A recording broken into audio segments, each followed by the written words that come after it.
Turning out to Vote 2020, one of the upcoming debates between President Trump and presumptive Democratic nominee Joe Biden will be held right here in South Florida. Local 10's Christina Vasquez is live with what organizers will have to consider as they plan this event during a pandemic.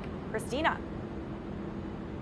It is a great question. You know, unlike the other debates, the one that's going to be happening here at the Adrian R. Center in Miami, it's a town hall format. So that means there's going to be citizens asking questions. So from a public health perspective, as you think about organizing something like this amid a pandemic, there are the safety protocols to mitigate against community spread happening inside the building. But they also have to think through the outdoor perimeter, right? Because they're going to be supporters, presumably, for both candidates showing up here.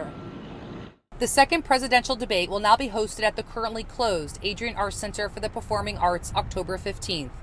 This after the event's previous host, the University of Michigan, backed out citing coronavirus concerns. I think that highlights the importance of Miami and the state of Florida in terms of the decision of who the next president of the United States is going to be. The Commission on Presidential Debates announcement coming at a time when our community is seeing an uptick in admitted COVID-19 patients. Miami's Mayor Francis Suarez called the move exciting, but also made reference to the uncertainty. Obviously, today we're not in phase 3, so that event could not be held, in the Arts Center with an entirely full, Arts Center. But we don't know where we're going to be 3 months from now. Miami-Dade Mayor Carlos Jimenez said just last night the Arts Center submitted this reopening plan to the county, but that it fell short of meeting new normal guidelines. A revised plan now in the works. The president and CEO of Arts Center said their plan is to work within COVID-19 precautions. For Arts Center, this would be the second time they've hosted a 2020 presidential election event. Last June, it was the first Democratic primary debates. And for Florida, the second time this month being the recipient of a pandemic-related punt of a large-scale political event.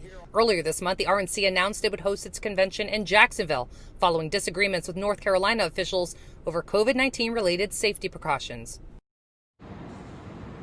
So it will be interesting to see where we are in terms of cases and admitted patients in October and what impact the on-the-ground conditions here could have on that debate format. Reporting live for you, I'm Christina Vasquez, Local 10 News.